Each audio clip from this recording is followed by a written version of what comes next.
rolling. Well, Ruth, I'm just start from who were the first members of your family to come to Bayfield? Well, first, John, I'd like to thank you very much for the invitation to come to Mrs. Rice's home and to put part of the history of the Moon family on tape. We are very pleased to bring this information, and we hope that it'll give you a little side of the middle-class people, not pioneers, of Bayfield. My father, as a young man, 21, came to Bayfield in 1911. Where did he come from? He was born in Rice Lake area, Cook Valley, and lived there until about he was 20 years of age. And then decided he wanted to go out on his own, and he loved fishing and hunting and had been up into the Bayfield area and decided this is where he wanted his home. So he liked it up here. Oh, he loved it, and information we'll show you today will tell you that his greatest love was fishing. He was a barber as a trade, and in 1911 he came to Bayfield as an apprentice under Charlie Green in the barbershop that Ray Cahill eventually had. But Charlie Green taught my dad all the tricks of the trade. What was your dad's name? Sorry to interrupt. Oh, excuse me. Walter Wallace Moon, nicknamed WW, and then when he got into the trolling business later years, he was known as Captain Jack Moon.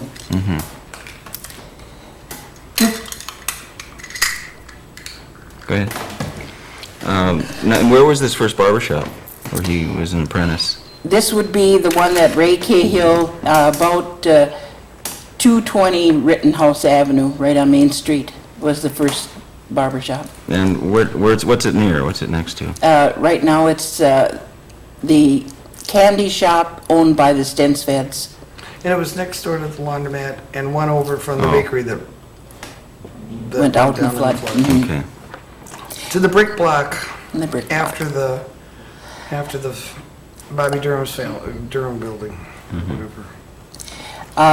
Dad, then after he had completed his apprentice, they had a stretch of about 2 years, and then when the World War I took place, they moved to Washburn for 3 years, and my dad was a guard at DuPont Dynamite facilities south of Washburn, and also barbered on off days. So he was barbering and a guard at DuPont during the war, First World War. Then in 1920, my parents moved back to Bayfield. Now, who is your mother? My mother is Jenny Jane Johnson. She was born in Ashland, and her dad was a carpenter of the local area. And when she was very young, age 10, they were orphaned. And so she had a hard life, having to work out at 10 years age and older.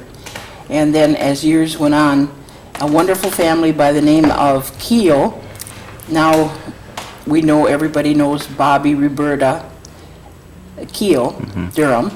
And so she went to work for them, and she was Bobby Durham's babysitter. Is that right? For heaven's sakes, I love it. But anyway, Well, how did she meet? How did your folks meet?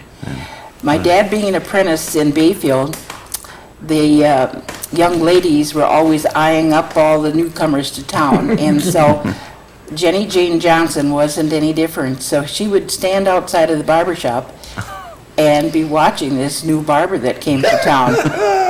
And sure enough, an old fisherman by the name of Linus Jacobson came along, and he said, "Val," he says, "what are you doing, Jenny?" And I'm waiting to be introduced to this young man, the barber. "Well, come now," he said. "I'll take you in." So Linus Jacobson, commercial fisherman from Bayfield with a cabin and full fish rig on South Twin Island, introduced my dad and mother. Oh, I love it. And so they met and started courting.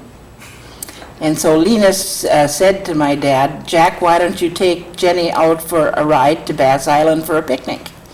So they started out and they had the picnic, and on the way home a storm came up.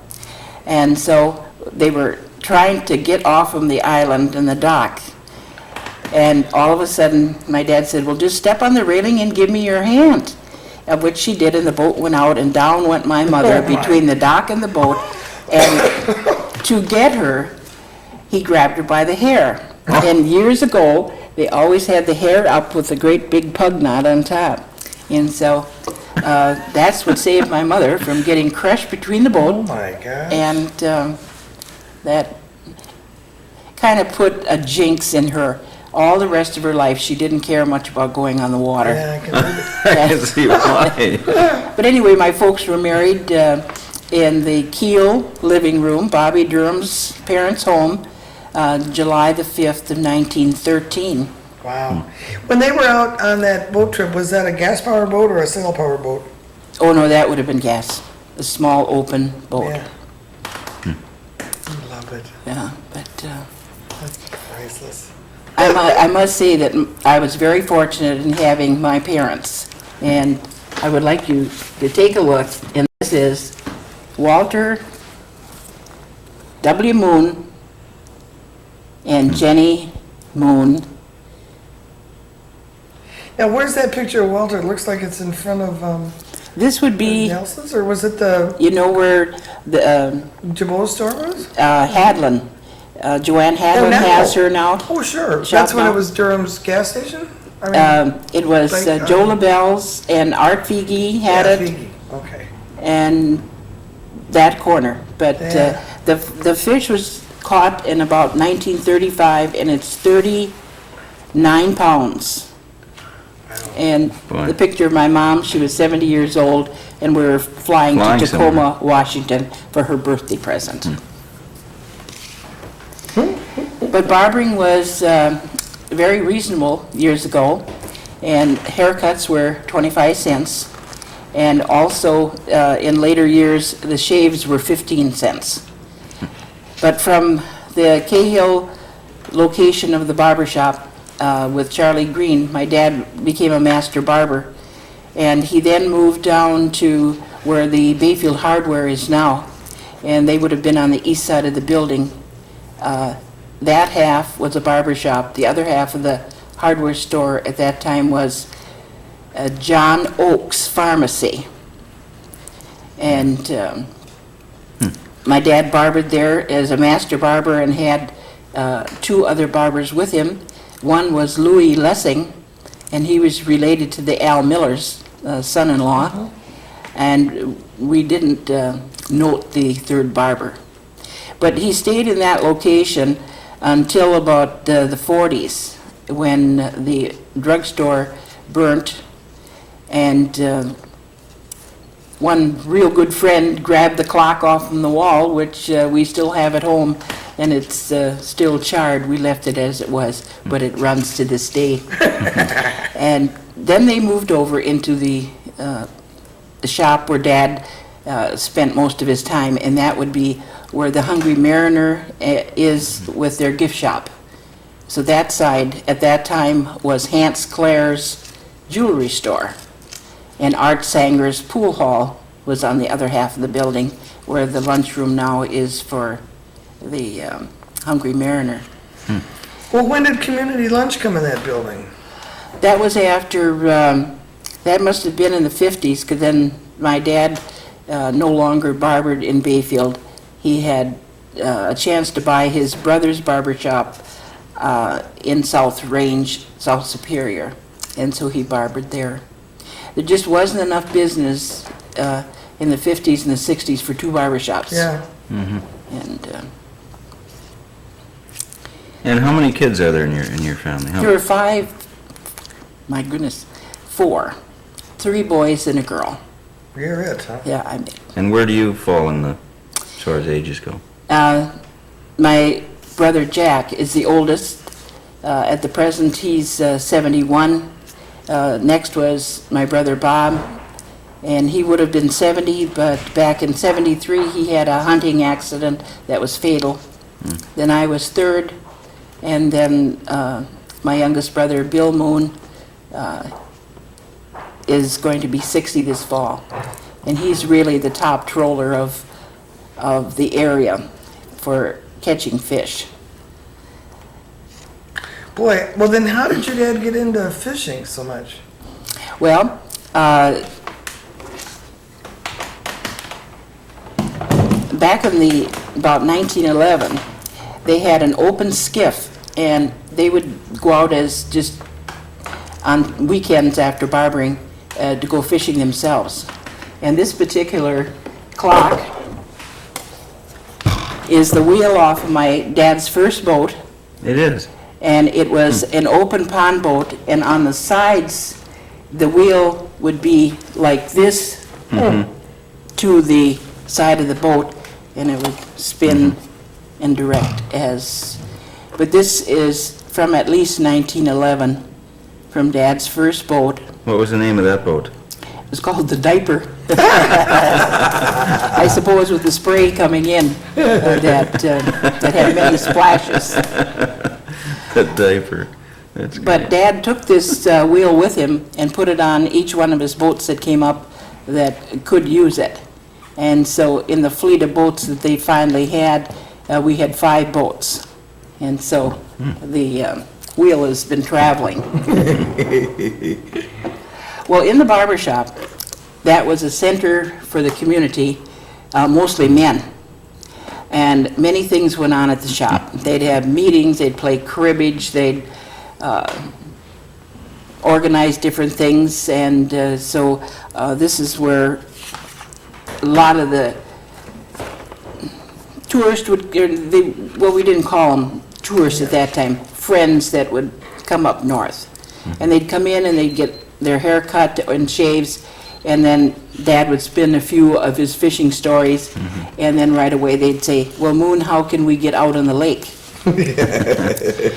So back in about the early 1930s, there were some commercial fishermen, Joe LaBelle, Cubby LaBelle, Leo Gagne, and they were all big commercial fishermen. And so Dad would say to him, why don't you wash the boat down, clean it up, and let me go on Sunday and take some of these people out trolling? And so Cubby LaBelle says, well, I think I'll do that with my boat myself. So they were boat builders also. They, Cubby LaBelle built the Allen L, and he used it commercial and for trolling. And then Cubby, that was Cubby, Allen L. Joe LaBelle had the Fair Lady, and he was commercial fishing, and then so he would let my dad take the Fair Lady, and sometimes Cubby would let him have the Allen L, which had more shelter for in case of bad weather, trolling. And they would get a lot of good fish catches, but it all started back from the barbershop, people asking to be taken out fishing. And of course that was my dad's pride and joy, to be able to go out fishing. And first I'd kind of like to go back and just show you my dad as an apprentice at the first barbershop. Yeah, now hold it for a minute so Jim can get it. Oh, now is that up? Shall we call this the Cahill building? Yeah, right. Boy, look at that with awnings and everything, and look at that barber pole. And this would be Charlie Green, the master barber, teaching my dad, and he was the apprentice. Okay, we got that. All right. That's great. So then as the barbering kept everyone busy and the boats were more popular, they started to add boats. They weren't in the trolling association at that time. Mrs. Leo Gagne had a tiny root beer stand on the corner of Rittenhouse and Front Street. and it was known as the A and W. And Mrs. Leo Gagne ran that. So then as the years went by, everybody asked if she would like to, they formed a trolling association group, and if she would be the one that would like to make the charters. And she did. She had a fine system, and at the height of the trolling season, which was about in 46, there were 44 boats at one time in Bayfield in the Trolling Association, Holy cow. of which we had 4 boats, and then my brother Jack had a boat of his own, so it made 5 in the Moon Fleet. Now, were they both commercial trolling boats and private boats used for trolling, or was it all the private trolling They were boats? all trolling boats. So what do you suppose the size of the commercial fleet was at that time? I would have no idea. But it wasn't small, it was Oh, no. pretty good size. So there were 44 exclusively trolling boats running alongside a good-sized commercial fleet. Yes, yes. My word. Bayfield Port was pretty busy in those days. Yes, it was. It was Where very, were very all those busy. boats? All around Wrighton's Dock and down around the corners, way So down. they were in the pond of the sawmill, sort of. Yes, Oh, I'll be darned. Or before it got filled up, I guess they wouldn't have been in 46 down there. But just all... 42. Yeah. 42 would be. I'd like to introduce my family. In 1942, we had a reunion. At that time, my dad was barbering here in Bayfield. My mother, a very active home person, loving her children and doing for people in the community. My brother Jack was home from the Merchant Marines. My brother Bob was home from the service on leave.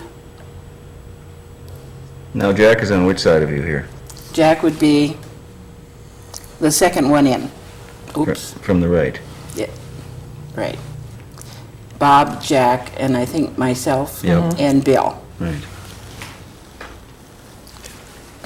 I suppose I wiggled that all over. Yeah, that's okay. We'll get over it. This is another shot of my folks back in 42 Where would that have been taken? on the side of the Hungry Mariner building right now.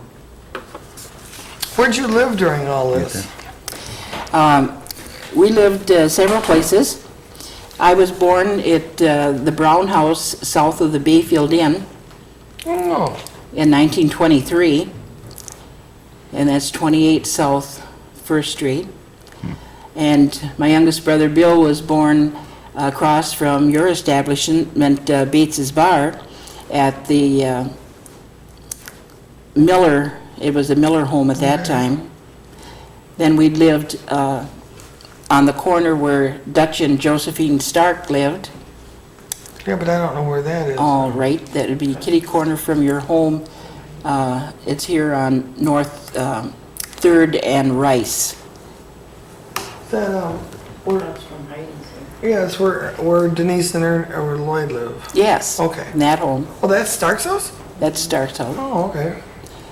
And then we spent most of our time on Swede Hill.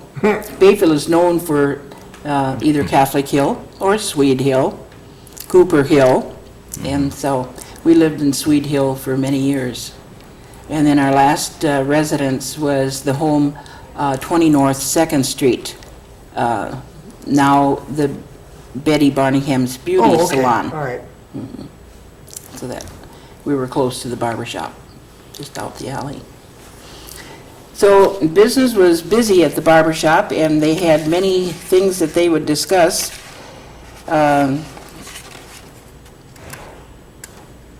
A lot of meetings took place there. The Chamber of Commerce of years ago was called the Commercial Club, and they started, they'd meet there and they'd say, well, we should have an organization to benefit Bayfield. And so they had the Commercial Club. And many things were decided on just over the cribbage board or a haircut or those things. There was all kinds of different things.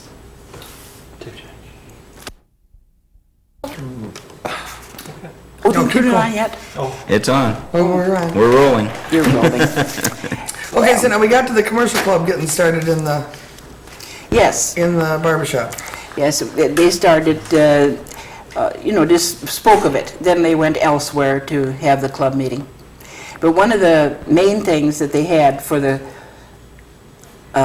commercial club is that they wanted to have Bayfield known for something in particular.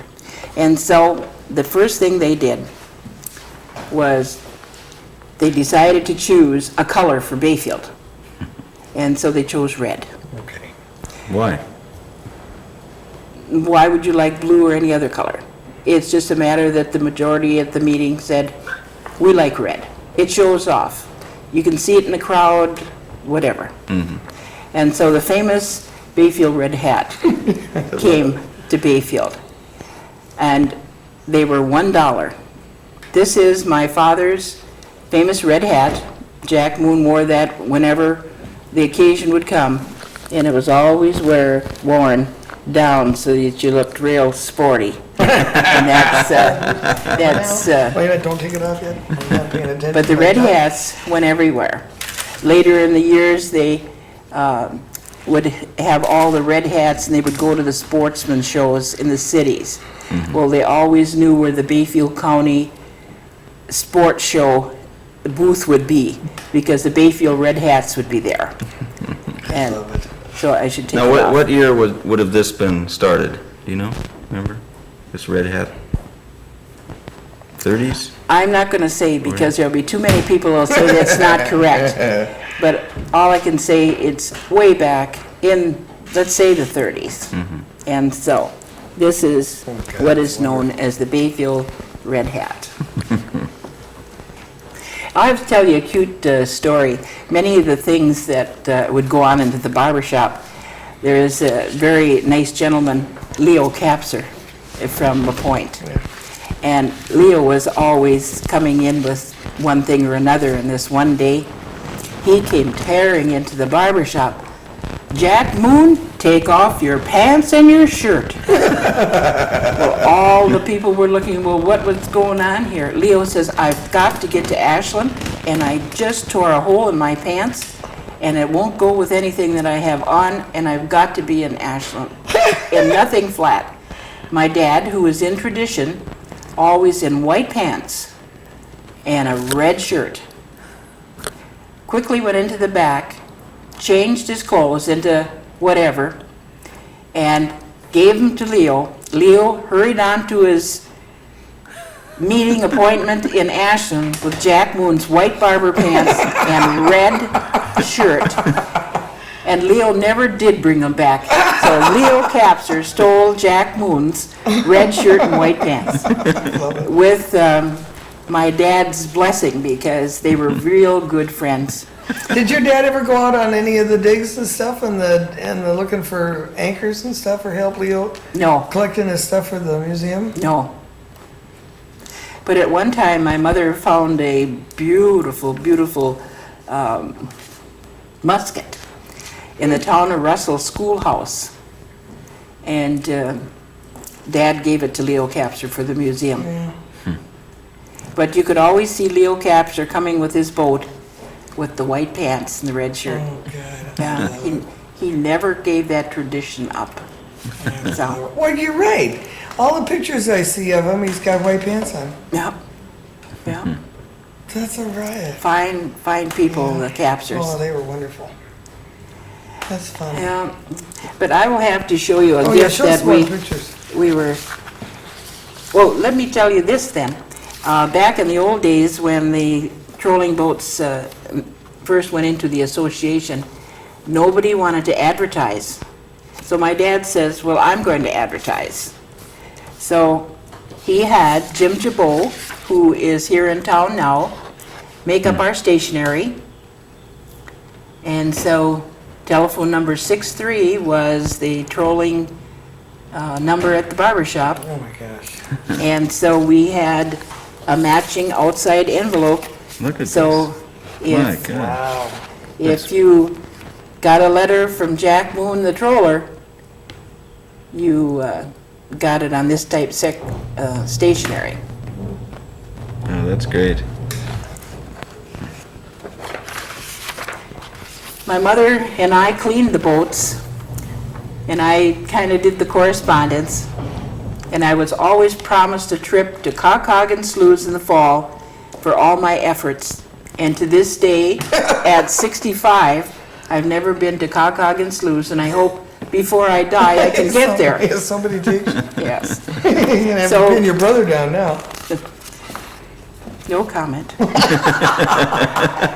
So Dad decided, with the help of Jim Jabot, who suggested, let's make some pamphlets to advertise. And so still you can see that it's still Moon and Son, S-U-N, for his 3 sons.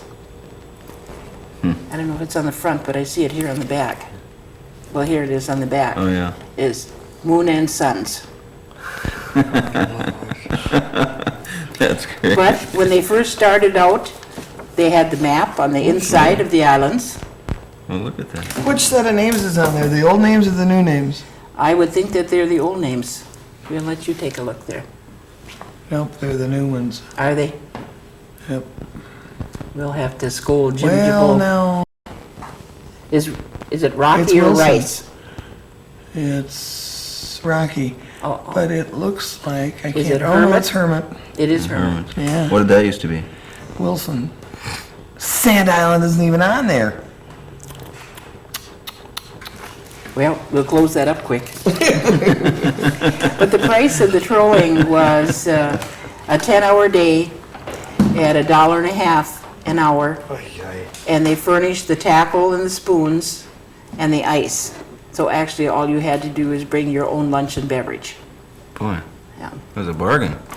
And with my 3 brothers growing up, Jack was our first oldest, and so he started trolling for Jack, my dad, Captain Jack Moon.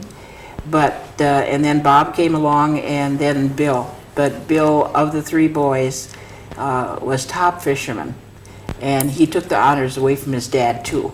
So that always wasn't the best. With that, I'll show you a picture of another day's catch for lake trout. Boy. And that's all they caught trolling was Lake Superior trout. Look what the eel did to Fo- us. 48 pounds and 35 pounds. And years ago, in the 30s, they only trolled during June, because that's when the water was cool enough and the trout were up, because they used a linen line and a sinker to get it down far enough. And When did they start using copper line? then that would be in the late 39s, when out on the west coast, they started using copper lines and pack-on reel to wind it on, and the rods. When they fished before with the linen line, that was all by hand. It was. Yes, there was no rods or reels on the linen lines. But in the late 39s, then they started with the copper and the rod and the reel and then they could fish through September. Yeah, what were the rods made out of? Uh, Were they wood or were they bamboo or what were they? no, they were a metal Oh, they were metal. Metal. Okay. with a cork on the end, so some of them with, they'd put a piece of fishing twine, the regular ropey for the nets. They'd have a piece about 3 feet, and they'd have, they tie it on the end of the rod, and then they'd have a wood float, so that in case you caught on the bottom and you got to the end of your the wire, well then you could throw over this reel and the float, and then you'd circle around and go back and pick it up and work it free. So Oh, I that see. was, And this was another shot of our last And large sun. boat I love it. for Moon's trolling service. Sport for a king at prices you can afford. Yes, and the tops that, when my dad and brothers were in the trolling business, out of the barbershop, we give the barbershop the credit for getting all the bookings. The top was $5 an hour for 10 hours, so that would have been $50 a day. You would pay your man, your ice, your gas, your upkeep out of that, and that was top wages. Today for 10 hours, I believe it's $250. Years ago, it was no license and no limit for catching trout. And now it is license required and a limit of 5, I think. Yeah. It was 6, I think it dropped. Did it? But it is a sport that if you love fishing, you It really really love gets it. under your skin. I didn't understand that until I went out with somebody about 10 years ago out here, and I can see where it gets under your skin. Now, did you ever go out in these boats yourself? Very few times. Sometimes when we had relatives that would come to visit and they would go out, then I would go out. But pretty much the time I was either in school or working. And so, let me show you the picture that, getting back to the barber shop. This gentleman's name was Sid Boyer. I think it's in the corner of the picture. Boyum. Right. And he was a newspaper correspondent for a Madison paper. And he would come up with his cronies to go fishing. And of course, there was always some wanted to go with Jack, some wanted to go with Bob. And then as Bill started to grow, Yeah. then he would get the fellas because he was the top fisherman. So after one of the trips from Madison, Sid wrote the article, and it's for the Wisconsin State Journal. But this is the picture that he sketched Oh, because of the fishing stories in Moon's Barbershop. So you can see that barbering was in the background, but the fish stories were always. Oh, yeah. Always Isn't number that one. Wonderful.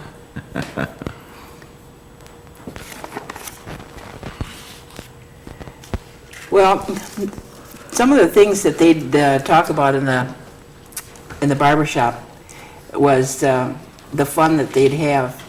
And Dad would be great for the kids. He liked to go on different outings. But the most fun of all was the bobsled that they had. And this bobsled was known as the Mystic. Somebody talked about that, but not very much, so go for it, honey. Well, I would like to tell you that Mrs. Vermont Johnson, Harriet Hogan Johnson, wrote a fantastic article on that. And it gives all the, Well, just give us a little bit of it. Like, well, where'd they use it? the bobsled itself was made of metal and wood, and it had a T steering frame with little chains that would go under the rudders if they needed to stop. We were trying to figure out between my brothers where it came from, but Dad bought it with a friend, and they had it for the kids at that time. how big was it? It was, it would seat 22 young people. Holy What? cow. There were 11 on each side, and they had cushions across it, so the kids would sit back to back. And there'd be one driver, and when Jack and Bob and Bill was too young, and girls weren't always allowed, so anyway, a boy by the name of Orville Tabor from the Tabors here in town, and he would be the strongest of the group. So anyway, Orville got a chance to be the driver. And every once in a while, if Jack and Bob weren't looking, well, then Bill could ride in front of Orville by the tee while Orville was steering. But they would slide from the Pure Air Sanitarium down Salmo Hill, and they would go as far as the Ski Hill Road of today. Oh, wow. But it had all the metal runners and all these kids. And then my dad would be at the bottom of the hill with a 1930 Model A, and he'd hook it up on the back of the car, and he would tow all the kids in the Mystic, the bobsled, back up to the top of the hill. Also, they used it on Cooper Hill, but they started up about where 11th is now, and they would come down and they'd have people at all the intersections, because there weren't cars then years ago either. And so then they would go sometimes past the old association building, now Trudeau's condos, and right out onto the ice. Right. What a ride. That And must have been. sometimes, the best ride of all for the fast, it was from Catholic Hill. Yeah, I'll bet. Yeah, they started up on the town line and came Yeah. right straight down and across Whoa. Main Street and right down past Bodine's Fishery now and out into that one slip Yeah. that they had. What a They must have ride. been moving when they were going down. So anybody that would like to Yeah, we would like to read it. that later, Yeah. it tells about the wonderful trip. It's just, the Mystic is on the hill, it's time to go. The Mystic, king of all bobsleds, was 35 feet long and had 2 seats of wooden runners capped with bands of steel. It's real interesting if anybody wants to read Harriet Hogan Johnson's article on the Mystic. Boy. Then there were dog derbies. My dad was instigators of the dog derbies. Dog derbies. And that was always held in January on the coldest and crisp Sunday. They would start at the Stark home on 6th and Rittenhouse, and they would come down to the end of the city dock. And that was the raceway for the dogs, Those are dog sleds. dog sleds. And People were really still using little around town dog sleds in those days, right? Hauling wood and stuff? yes, but this was strictly for fun. It was like a festival during the winter, the dog sleds. And Omer Nelson from Omer Nelson Electric, now in Ashland, they were Bayfield people, and their son Omer Nelson had a black German Shepherd, beautiful dog, and his name was Lindy. In fact, it was that same year that Lindbergh flew the famous trip that he got the puppy, and so he named him Lindy, and he was a winner, a real winner. And they'd have a cash purse, plus they would give out a loving cup, and that was really treasured. And my brother Bob was quite a dog racing fan, and he had a dog named Fido. And so we can show you Bob the year that He He Oh, look won. at that. the loving cup and the purse, And there's Fido. and there's Fido. So it was just with one dog? Well, they Or they have a had team? many, oh, no, they were all single at that time. It was such a short run. And so, but later on, they had dog races on the ice, but it didn't prove to be the best. Did you go skating on the ice when you were a kid, out in the harbor? Yes, They always cleared a rink. they cleared a rink. Did your dad ever have anything to do with the festival of the Blue Ox, or whatever in the world it was? Yes, it's funny that you should ask, because Babe and the Blue Ox and Paul Bunyan was in the Feltmeyer's woodlot. And Shirley Skedgy Feltmeyer Johnson, this is Jackie Johnson at the pier. That was her father's woodlot. And there was many things going on, and that too was in the winter. That was a winter occasion. Not many women, again, not invited, but all the cooks and everything. But Dad was always in on that. For some reason, he always got that great big long horn to blow when it was time to have. And what went on there? Well, we'll let somebody else tell you the history of that, because I'm sure that Shirley Johnson could really fill you Yeah, when we in. can finally track her down, we'll get it. Right. Feltmeyer's woodlot was about 10 miles out of Bayfield, and that's where he had his farm and cut wood and sold wood, and then they would go there for their outing, because it was a large field, cleared area that they could have. Paul Bunyan, who was the pride and joy of everybody. I love it.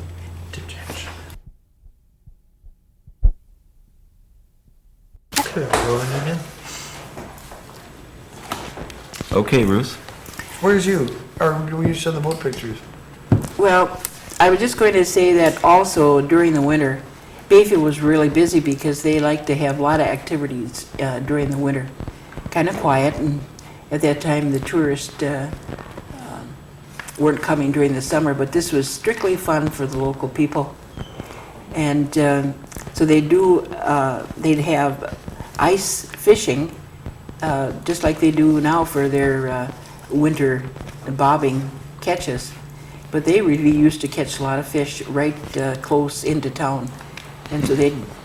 Now, when would this be? This would be also in the cold months when the ice is I mean, firm. what years? I mean, are we talking the 30s or 40s? Yes, or? mostly in the 30s, we're speaking of.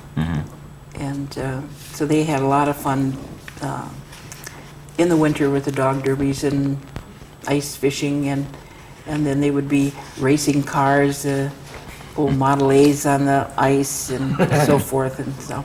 Didn't sound like people were very bored in the wintertime, were they? No, Bayfield was fantastic for people to grow and live in, because there was always something.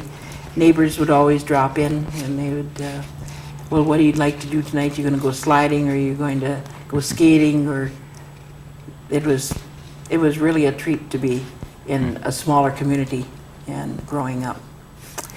Now people go away for the winters. Yes. If we wanted to talk just briefly about the boats, and then we'll put that to dock. Let me show you the one heirloom that we have kept all from all our boats. This little preserver we used on all 4 of our boats.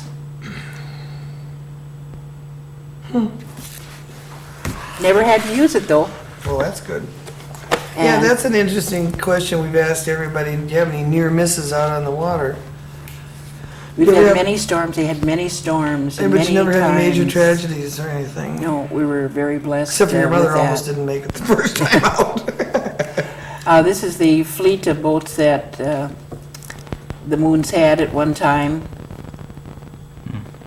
And what were their names? These that we see in this picture. They're just numbered, number 1, 2, 3, Oh, and really? 4. Mm-hmm. Never had names. No. After the diaper, that was it, huh?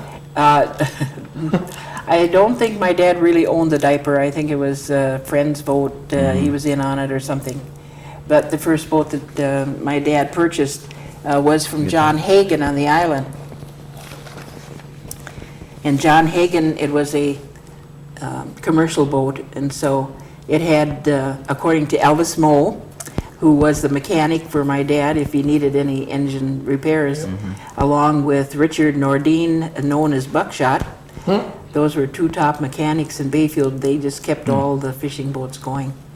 And so Elvis was telling me that in trawler number 1, they had a Willie Knight motor, and it was a car motor, an old car motor. And that's what most of the fishing boats had, were car And to motors. some extent, they still do. And then it wasn't until in the 40s, Elvis said, that they started to put in the Chrysler Marine engines in the boats. But, and also at the Barbershop, on the walls, and I'm ashamed to say that these are not in very good condition, There were 3x6 bulletin boards under glass with pictures of local people and their catches of all large-sized fish. Do you want to do some It's of good them advertising. individually later? Okay. Yeah, I think we'll Do that. hold the other one up and then we'll catch it in a minute. And here's our famous Joe O'Malley down in this corner Oh, here. yeah. Joe O'Malley. Joe Yeah, O'Malley. That's Roger's dad. Uh-huh. And So these were like, these were good advertisements for the trolling business. yes, People- but these people- were right within the barbershop. They were on the walls. And my brother does have the other large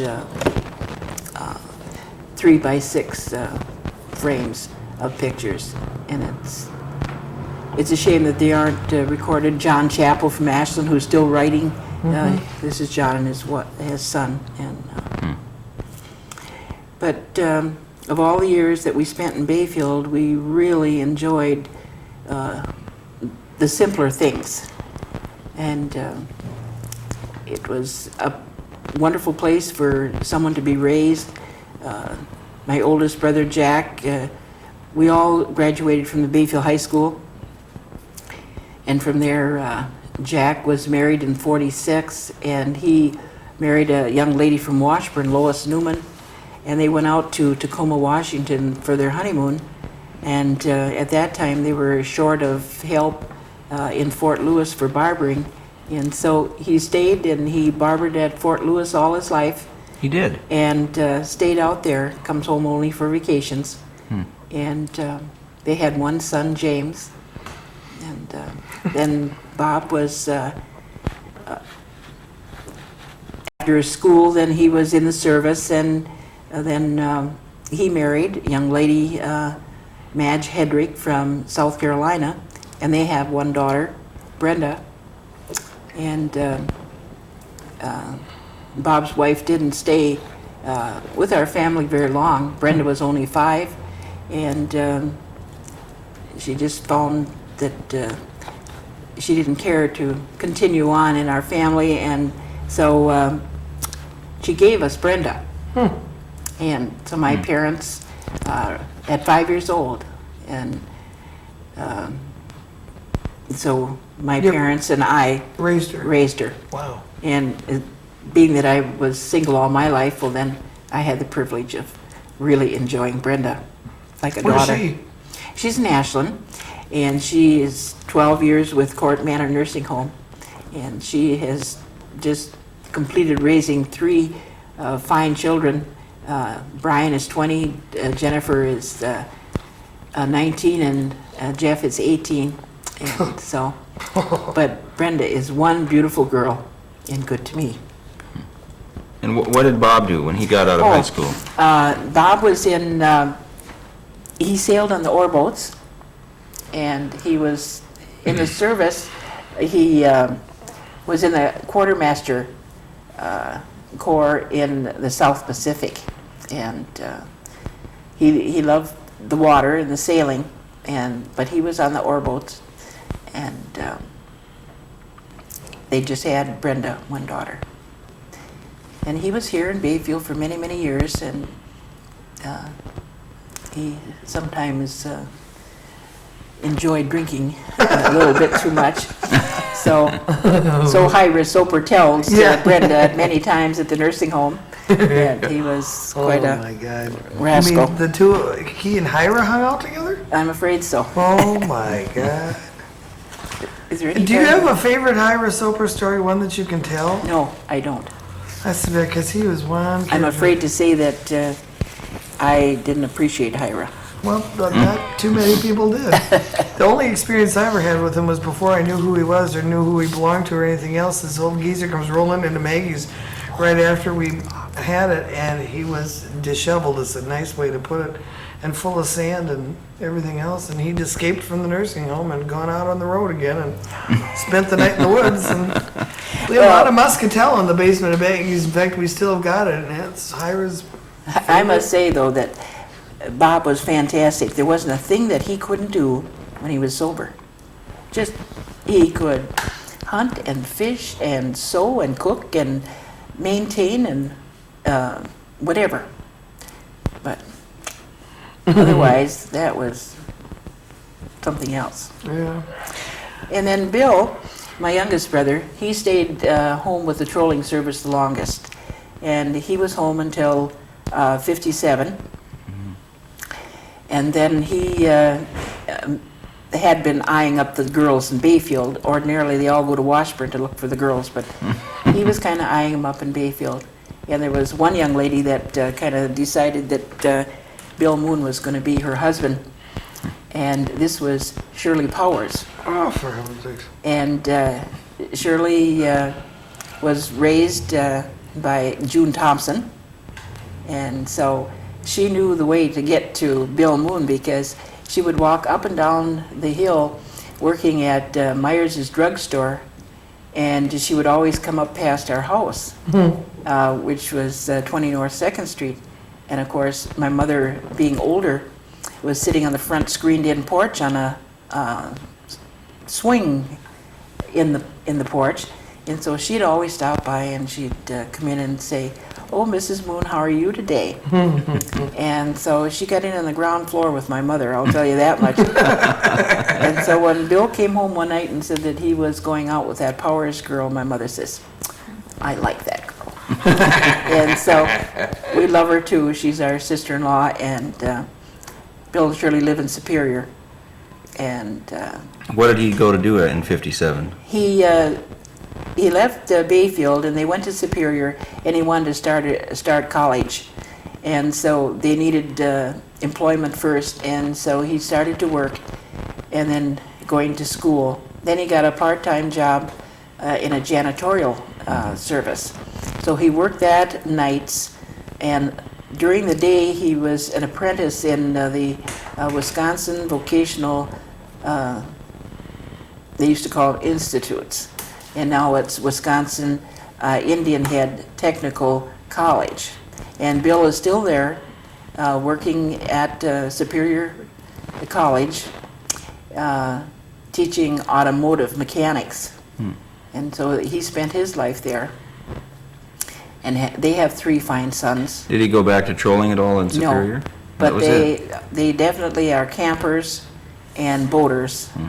And the whole family has a competition, but his wife is almost the best fisherman. I love it. Yeah. What was your mother doing during all this time that your dad was getting bobsleds together and dog team races and stuff? Well, my mom was a very quiet person, and she really did a lot of things for other people.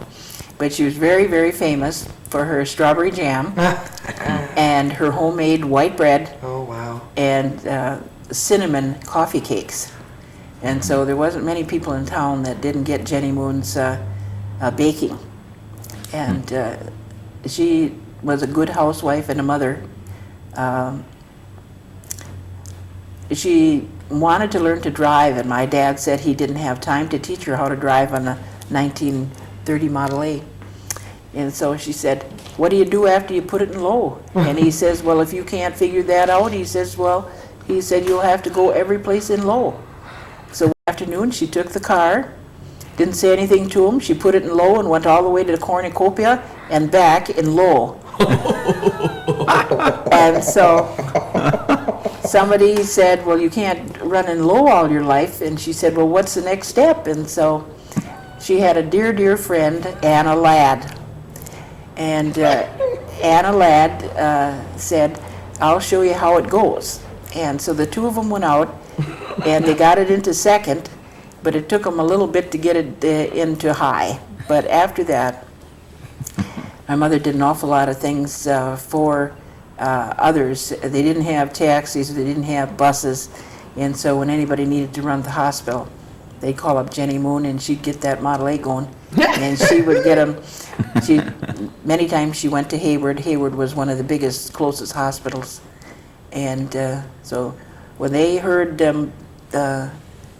Moon's Model A getting revved up, they knew that there was either fun or a need for it. And then she was very active as far as children's things. She never missed a holiday that she wouldn't make cookies for the school, for all the grades. And just recently, Vermont Johnson said, I'll always remember your mother because if it was Halloween or whatever the day would be, you could bank that Jenny Moon would have a treat at the school. And we had lots of parties at home. Everything was festive and crepe paper, and she loved to do those things. But her most famous deed, I must tell you, is that she started the hot lunch project for the schools. Oh, for heaven's sakes. Yeah, and that was back in 1936. Wow. And Mr. Iverson, Bert Iverson, had a garage where the Allwood corner is. And he was a school bus driver. And he'd say, Jenny, he said, those kids, when they get on that bus, they can't wait to eat their school lunches. And when they get to school, then before long, they're almost sound asleep because they're hungry again. And so she said, well, you know, she had thought of it a long time that there's a lot of children that weren't getting the food back in the 30s. And so she started to work on the project, and she took the old Model A, and she went to Al Lodell's meat market, and she said, Al, I got to have some soup bones. And, he would get so upset with her. What do you want now, Jenny? And she says, well, I'm not going to go until I get some soup bones. Well, at that time, they were anywhere from 1 cent to 5 cents. And 5-cent soup bone was a real good thing. And then she'd go out in the country to all the farmers, and she'd tell them that she had to have carrots and rutabagas and potatoes to go along. And then during those years, it was the WPA days. And so then she'd get some of the ladies, and they would go up and they'd make soup, and they would bake bread. Well, then when the WPA people were contacted, they hired a cook. And so Anna Ladd was one of the first cooks, and Mr. Hofley was the janitor at the school. So he made a couple of little shelves, and everybody brought their own cup for their own soup. And they had it so that you washed your own little cup and put it back where it was. Next day when it was time for soup and homemade bread, well then the kids were right there. But they were falling asleep in school because they couldn't stay awake, they were hungry. But it's And they still make their own bread up there. yes, They It's do. beautiful It's loaves. really an incredible hot lunch program up here. The food that comes through that kitchen is very good. You might have started set a good standard for the rest of it. Well, anyway, she, the principal at that time in the school was Miss Stark, and she didn't know if she should let a project like this start because maybe it would, if somebody wasn't busy collecting and bringing in things, well, maybe it would go by the wayside. But she finally allowed some of the school teachers to kind of help, and they made more cooking spaces and shelves and different things. And then if you went to the Washburn County seat, well then there was a welfare program at that time. And so Mother decided she was going to go over there and get butter and some of the other things that were needed. And so when she went, decided she would go to the head lady herself. And of course, right away, the answer was there was nothing available for a project like that. And so she said it seemed awful funny that there wasn't some way that they could get some provisions. So this one particular afternoon, the head lady was in a real hurry, and she had a suitcase with her. And Mother said, well, I've got to get some flour and different things. We haven't a thing. Well, you know, I heard that there was a shipment of butter that came in. No, she said, there is no butter that came in this shipment.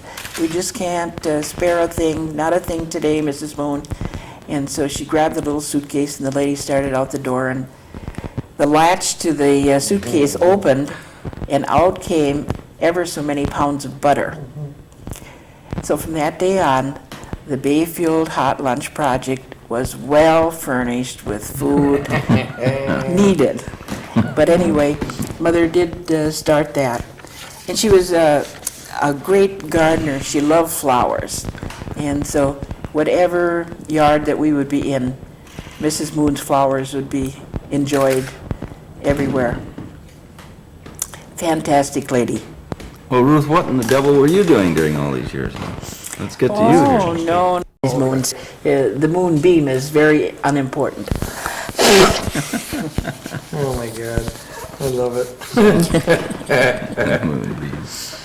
Well, let's take a little rundown here and see what we've missed. The very nice Venetian boat parades that we enjoy now with Apple Festival and the Strawberry Festival during that time. I guess the Moons were part of the instigators for starting that. With our own boats having 4, then it was good for my dad to start coaxing the other boat owners to put this on right at dusk. And years ago, they used to have the red flares. And so everybody would deck out with their Bayfield red hats and the boats with the flares, and then they would make the circle of designs in and out of the piers. And at that time, the city dock was pretty much the single dock. And but And East Harbor really wasn't developed yet either. No. I mean, there was a pier out on the end, but it wasn't very substantial. So they were still going around in they would that. go around, but mostly they would go parallel to the land, back and forth. But that, About when would you guess I started the parade? well, that probably was early. Well, let's see, it wasn't during the war years. After the war? Yeah. Or before? After? I would say like in 45 or so, because in 46, when they had the fleet of 44 boats, it was just beautiful. Boy, You I'll just bet couldn't it was. imagine how many boats, and it was really a lovely parade with lots of boats, Wow. and really beautiful. They didn't use any other lights but flares. They didn't string Christmas lights up or anything. No, not in those years. No, they were just the regular flares. And then our folks had a cottage at Sisquet Lake just to the south of Cornucopia, and it was called Honeymoon Lodge. And it didn't honeymoon too long because my dad was great to encourage everyone to come for the weekend. And of course, that meant my mother was a standby cook. And it got to be too much, but for many, many years, a lot of the church groups went out during the week and used the cabin because Sisquet Lake was really great for swimming. It was warmer than this one. Where's Sisquet Lake? That would be south of Cornucopia on County Trunk C, maybe 5 or 6 miles. But it's a real lovely lake. But you always had to go swimming with your socks on because there were bloodsuckers. Oh, And so the Boy Scouts used the cabin at Sisquet Honeymoon Lodge a lot. And so there was one time they had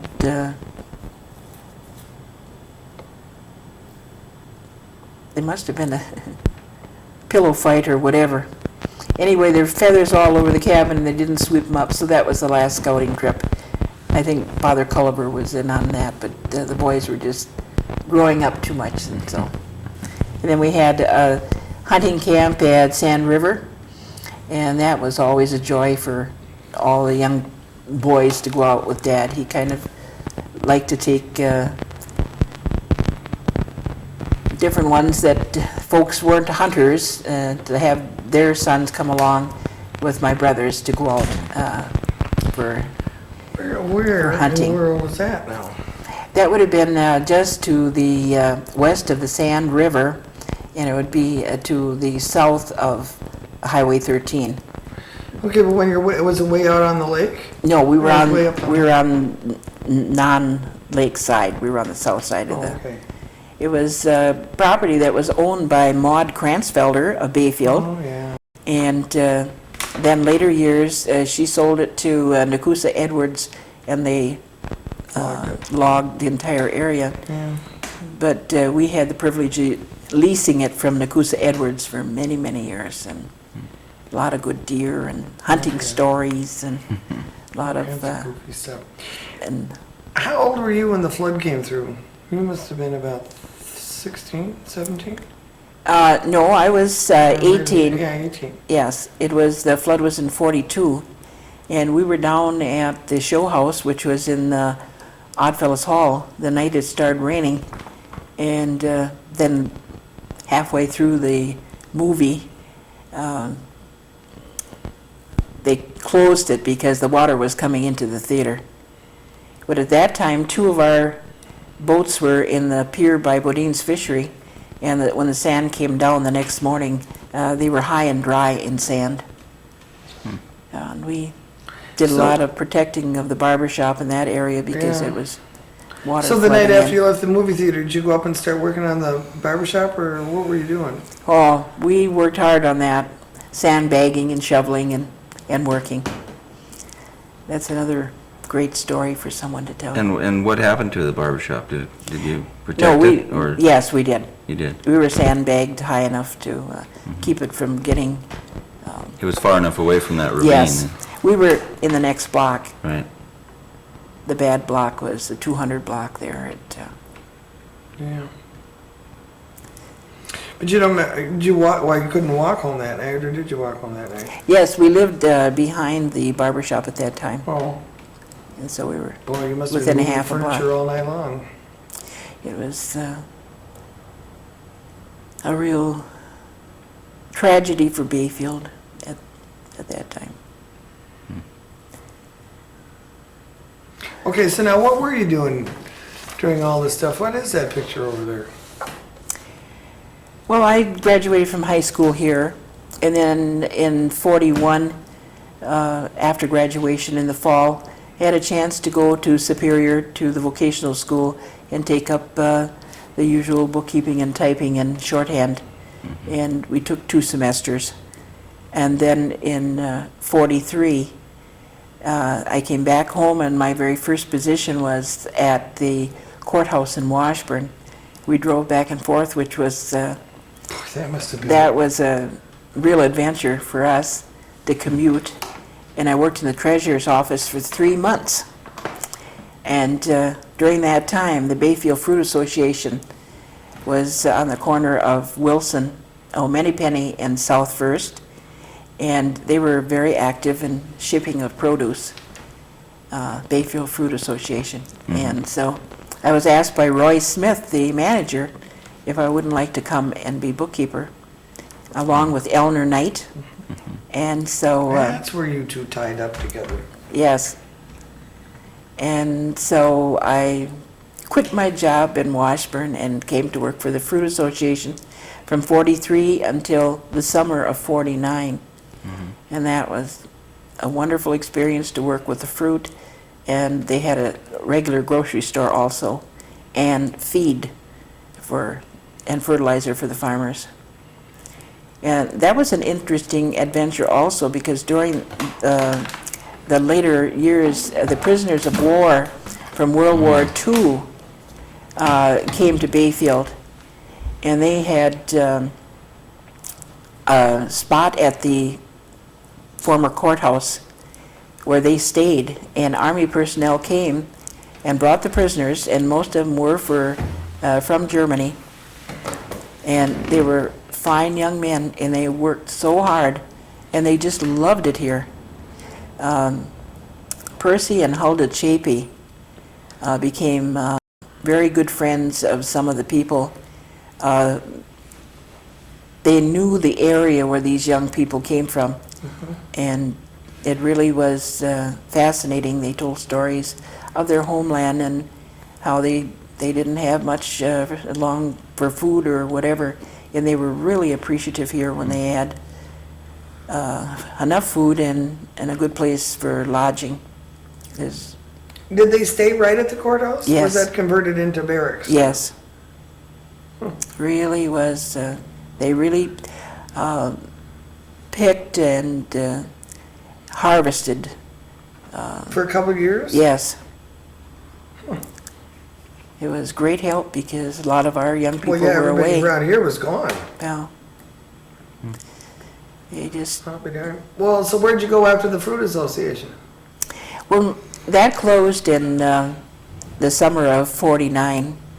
And then I just kind of was home for about a month or so. And Roy Okerstrom from the Hotel Bayfield was manager at Northern Wisconsin Power Company, half a block down the south of the Fruit Association. So he'd always come into the barbershop and he'd said, Jack, when are you going to have Ruth come down and work for us? And so Dad said, you better get down and see Mr. Okerstrom. So on January 1st of 1949, then I started working for the utility, Northern Wisconsin Power. And in 1953, Lake Superior District Power Company out of Ashland purchased Northern Wisconsin Power Company, which had been owned by a group of investors from New York, Loeb, and I've forgotten the other associate. But at that time, these Eastern brokers associates, they owned Bayfield, which had water and electric, and also Grand Marais, Minnesota, was electric and their municipal, or their water. But in '53, then they wanted to sell out, and so they traded part stock in Lake Superior District Power for part of their exchange. And Grand Marais bought their own electric and water utility, and then electric and water from Bayfield was incorporated into Lake Superior District Power. Mm-hmm. And at that time, we had submarine power to Madeline Island, and then also it incorporated power to Cornucopia, Herbster, and Port Wing, and all of the townships between Port Wing and Iron River. And that's the area that they served with Northern Wisconsin Power. When did was it in '53 that the power plant closed here and moved or did this power plant keep going for a while? Yes, from '53 to '73, this was a very active office, and we had our own line crew. They sold merchandise, appliances and small appliances, and it was a very busy location for keeping the power running in this area. Was it still generating down there then? We got our power, we were buying power from Lake Superior District Power, and also we were getting power from Orienta at Port Wing. Oh, okay. So when did Bayfield stop producing its own power? Or did they ever? No, we never did. Oh, okay, it was always coming off of, Either Port Wing yeah. or Okay. purchased from Lake Superior. But we had the water, artesian well water, which is the best in the state, and the reservoir, which is at the top of 4th and 5th. They rebuilt that years ago, and that is a fantastic reservoir. It works on a float. We have at home the jug that would turn the switch on when the jug would be too low in the level of the water at the reservoir. Then it would trigger the switch to start pumping the water. Mm-hmm. But Bayfield has 2 artesian wells right down on the City Hall property, and then now they have one that's up on 11th Street in the West End. So they have 3 wonderful water wells. So I worked for the utility from 1949 until '73 with Lake Superior, and at that time they decided to close small offices and bring it into the area of Ashland to be a central spot.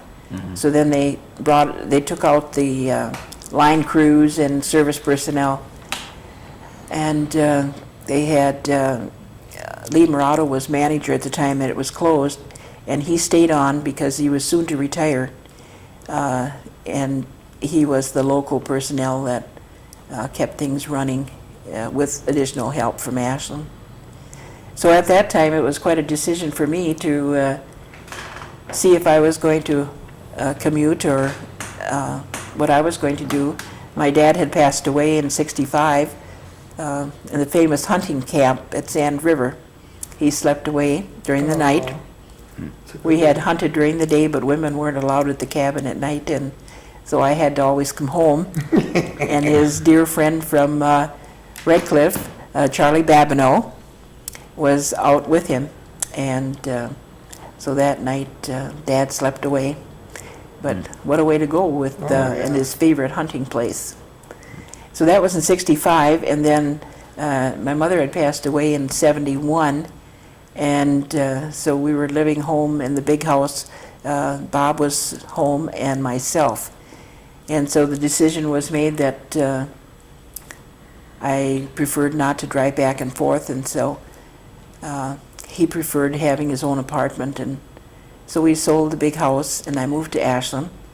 And I had a choice of where to go, and one of the personnel, Mr. Vince Beacom, and he said, "Ruth, I think you'd like to go to the car barn and be with the crews."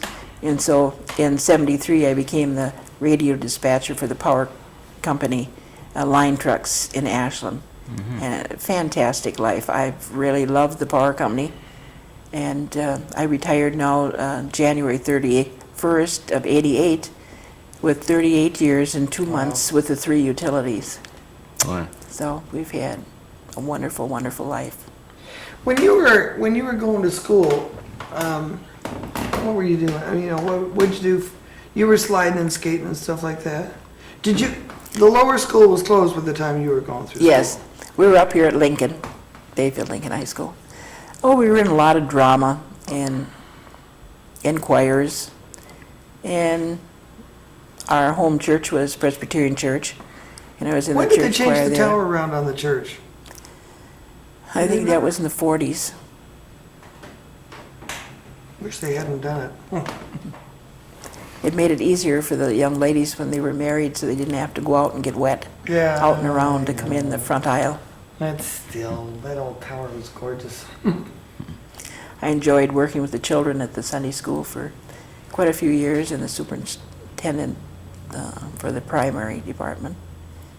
And Eleanor Knight and I had become good friends about 43, 44, and during the time that we were at the Fruit Association.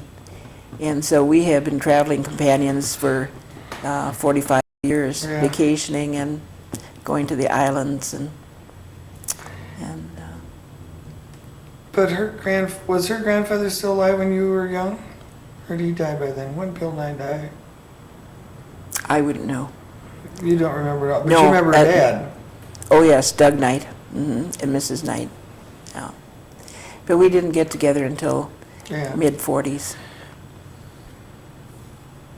So if you want to get this is There the she last is. and only, Yeah. the last and only. Yeah.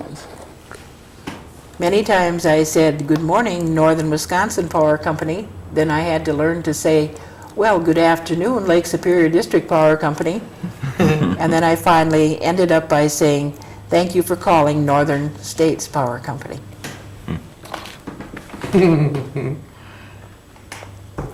Rod and Gun Club was initiated, and they had that here in Bayfield for a while, but then it moved into Ashland.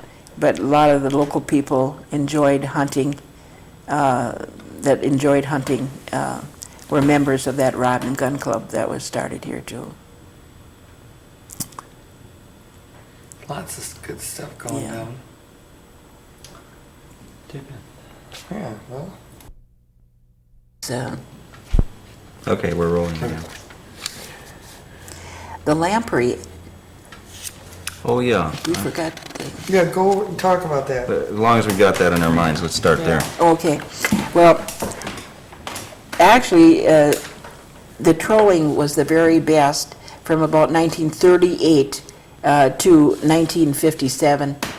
And my youngest brother, Bill, started working on the boats at age 14. And so Bill really trolled for 18 years. But then when he married in like 57, fishing was going down, trolling was going down, and commercial fishing also. Yeah, it had really started in by then. What had started in by then? Well, the lamprey had invaded Lake Superior. Coming in, it was an eel type, what would you call them? Just an eel? Kind of a- It is, it's a Yes, lamprey eel. lamprey eel. And they claim that it actually entered the lakes by attaching itself to the bottoms of ore boats coming in and out. That's how it started.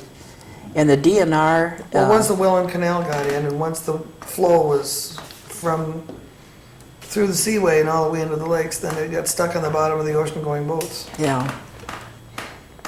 Well, then it wasn't actually ore boats because they never left the Right. It the was Great the Lakes. ocean going. Once it Ocean went, going. once the ocean channel was open, the canal and the seaway. But Bill was mentioning last night that it was actually in 1960 to 65 that the DNR started their trapping of the eel in the rivers with the electric weirs, and that for about 5 years the trout were just about wiped out. Then the DNR started replanting, and so the fish are coming back. So Beautifully they closed now. the lake down to commercial fishing too during that period, didn't they? I don't know about Not that. whitefish, I don't think, but trout they did. Did they? On trout? I think so. You just got started on the pavilion a minute ago.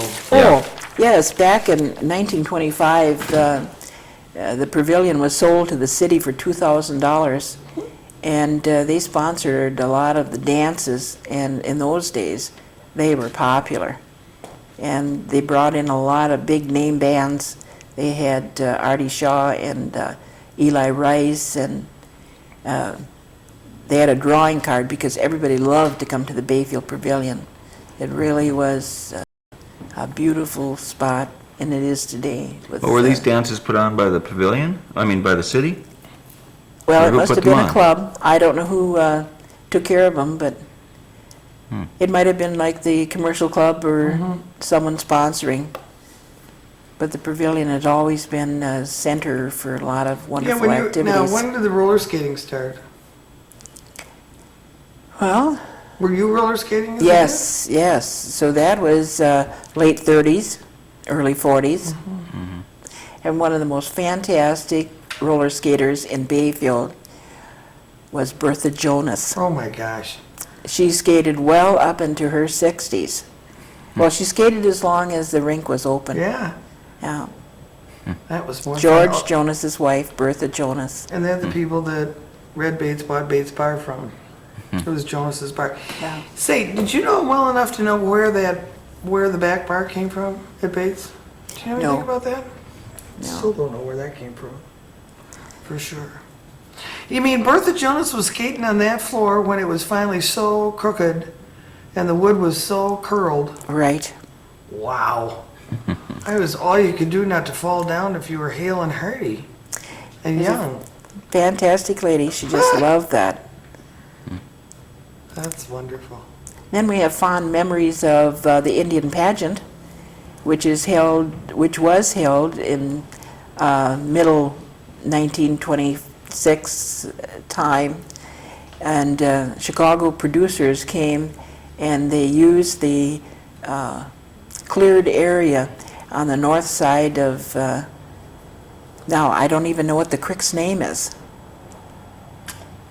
but it's north of Red Cliff in the reservation, and we always called it the Pageant grounds. But you came in from the south and went over a beautiful bridge to the north side of the river. I had to go look that up because I can't remember the name of it either. But, well, we'll call it the Red Cliff River momentarily, but it was a beautiful spot. And many of the old Model Ts were over there lined up and in rows. People would sit in their cars to watch the Indian pageant. Local people were used from Red Cliff area reservation, but the majority of the special actors came from Modena. And but that was summer doings, and the people came from all around to take this in. And I know from the island, Nebraska Row people would charter dad's boats to have some of those come over to bring their people do the doings, and they just... Had a grand old time. Yeah, that was a beautiful time at the pageant grounds, if somebody can fill you in on that. Yeah, we got a good, actually yesterday, we got a real good portrait of it from Vermont Johnson. And Harriet. And Harriet. And then this morning, Annette Johnson was telling us about how she was one of the girls that danced in the quote-unquote chorus line that was so risky. Annette? Annette! I know, oh my, that must have been a sight. God, I love it. Well, now, when you were growing up, was Feldmeyer's dance hall still going, or was that faded out by the time you got around? I wasn't in on that. Yeah, and you don't remember, do you remember going down to Sand Bay for parties and stuff, or that faded by then too? No, we usually had ours out at Honeymoon Lodge and Yeah. through there. We were pretty much middle-class people in Bayfield, and we weren't the pioneer type, we were just the intermediate type. But we loved it. Really have enjoyed Bayfield. Well, now that you've been living in Ashland, do you get back up here a lot? Or- Yes, I come over quite a bit. Any spur of the moment, being retired, you can just come over for breakfast or whatever. I usually pick up Elner, and during the apple blossom run, we spend a morning up in the orchards with the flowers and enjoy taking pictures. And, You think about moving back here, now that you're retired? no, I will be staying in Ashland. Our family has left the city, and things are different. So we cherish the memories that we had before. A lot of wonderful times here.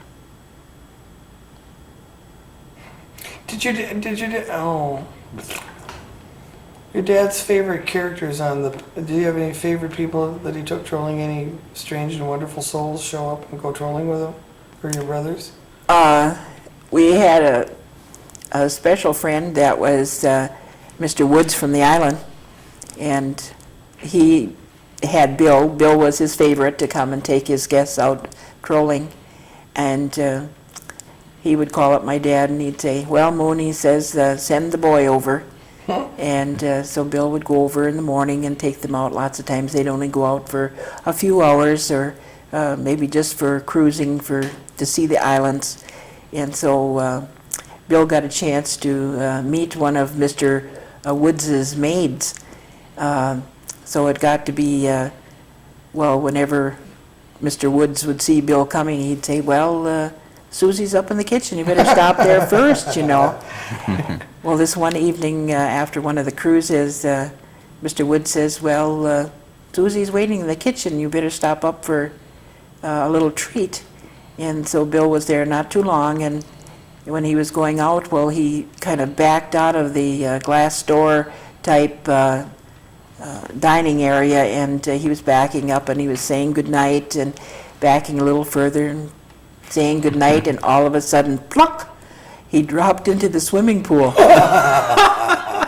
Bill says he never got out of a pool faster in his life, and he was sure that his clothes dried by the time that he got to the boat, but he could hear Mr. Woods say, "Did you hurt yourself, son?" "No, Mr. Woods." So he always enjoyed telling that to Dad. But we had many wonderful trollers. During the first years, they came from Duluth and Hayward, Rice Lake, and not so far south. But then as the years went on and they advertised, and they were trolling from June to September, then they came as far as from the Dakotas, and Chicago was a great drawing card area, and Minneapolis, Milwaukee. When the folks came from the Dakotas, they could only stay, they'd drive in for one day, fish, and then go home the next, because they couldn't stand to be in such a wooded area. They were used to the plains. This And boy's from so- Bismarck, and he's been talking about that all the way along. Yes, Yeah, it was too confining. They'd, when they were on the lake, it was perfect. right. But they'd hurry and pack their fish in ice, and away they'd go. I love it. I have to tell you one story. It was my job to pack the lunch for the boys. And if anything kind of went wrong, well then, I'd get a little note on what to pack for the next day. And my youngest brother, Bill, detested green beans. So this one particular evening, I packed his usual sandwich. It was Mother's homemade bread, generous supplied with butter, generous supplied with, years ago it was just mayonnaise. And then there was the lettuce, and then there was the meat, and then there was the cheese. And then you did the same thing till you came to the other slice of bread. And that was his one big sandwich for the day. So he'd take his coffee and his big in a thermos, and then his big sandwich and fruit, and away he'd go. This one particular day, he had an ouchie group of fishermen, and they weren't catching any fish, and it was just a poor day of fishing. So Bill says, "Oh, at least I'm going to have my good sandwich." So he got his sandwich out, poured his coffee, told the fellas that they were going to fish in a straight line, and he opened his sack, and it was a sack of string beans. My mother had gotten a gift of some green beans, and when she opened the refrigerator, she just pushed back Bill's lunch sack and set the beans in front. And Bill, of course, didn't check. Well, he said he threw those beans overboard immediately and explained to the fishermen that he didn't have any lunch. And they sat there with a beautiful basket of lunch and didn't share anything. Oh, jeez. And so and they didn't catch any fish that day either. Good. So Bill says, I guess it wasn't to be. No fish and no lunch. One thing I should tell you, Bill was telling me about the outriggers that were used. The early outriggers? The early That outriggers. must be good. They were aboard about so, but not too thick. And they were called Outrigger Scooters. And it was a hard board that had a mechanism that would hold an extra line going out and having the spoon at the end. And these were controlled by fishing twine, and you would let them loose from the sides of the boats. And then different people on the boat, well, this is my, instead of a trolling rod, they would be fishing with this scooter. And they tried it out once, and my dad said to Bill, I don't want those on the boats. Take them off. They're no good. They won't catch any fish. And so Bill had a group of trollers that had been out before, and he says, well, we're going to catch some fish on the scooters, and we're going to run alongside of Dad, and when we get there, then if we catch a fish on it, we'll even let it drown just so it stays on there, so he could prove that these scooters caught the fish. So sure enough, they put the outrigger lines out in the little scooters, and right away they got a real nice trout, about 15 pounds. So then, of course, they had to wait and get in line so they could get close to Dad's trolling boat, and then the fellows all performed for Bill. Oh, we got a fish, we got a fish! And sure enough, up came this beautiful fish in Dad's view. And so that night at the supper table, they agreed that they could use this outrigger scooter boards.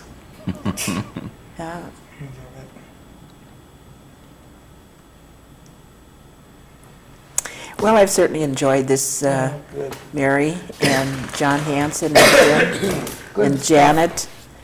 Many thanks, and Thank you. I hope we brought a little news from Oh, boy, different. it's great. Yeah. I know it, and I was trying to get it back up. Oh, one thing for advertising. My dad, that hung in front of the Barbershop, parallel to the sidewalk, and advertising. But on top of our Model A, we had also a picture of our trolling boat and a fish. But for advertising in areas other than Bayfield, Dad had made the shape of a fish, and they would have, you are so many miles from Bayfield. Like if you were Hayward, you were 60 miles from Bayfield. And we put out hundreds of those fish posters, encouraging people to come to Bayfield. But that one in the center is the wooden fish. Center bottom is a day's catch with my dad and his trolling people. In the third one in is Bill when he was little. To the right on the bottom is John Chappell of Ashland and his son John Jr. Gentleman on the very top right, I don't know. Who's this? That's Ms. Moon. I always got a chance to pose. That's a northern nice shot. pike. That was a Yeah, it northern is. pike. Yeah. And the one on the bottom is a picture of Fred Harries. He was a local flyer and resident of Bayfield. He flew a lot of people out for bobbing on the ice. He had the skis in the winter, and he had was fishing off of the Moon's boat, and he is a local pioneer, J.P. O'Malley, That's Roger's father. Roger's father. Right. It looks pretty much that they're duplicated. Mr. Chappell on the top. Second to the right is Good Day's Catch. This. That is off one of our boats. And the next one down is the boat that our number 3 boat was called the Showcase. It had enclosed glass. And below that, I see my... This one? No. This is the showcase? No. Oh, down here. There, that one. It had quite a bit of glass around for protection. And the one lower, under the Showcase picture, I see Ellis and Bataan holding up the ice fish caught ice fishing. And then Fred in his picture on the bottom. And That's Dad that's your dad. with one large trout. Boy, fish are so huge. It's amazing. And Oh, the wait, gentleman, that's a fox. I was gonna say, what is this here? And that is Orville Wullen. Orville Wullen is holding that. He must have captured that. There's ice fishing. That was our other Model A's that they had. That's the type of windbreaker they had years ago on the ice, just to protect them from the wind. But ice Just a fishing, canvas, just a stretch of canvas. yeah. There's a lot of competition with our dad and brothers for who is going to have the best fish catch. I'll bet.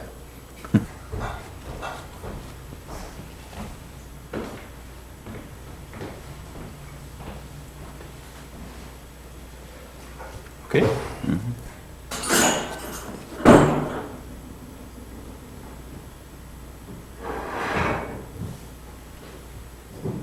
Okay. Filling the village. Oh, you didn't? Oh.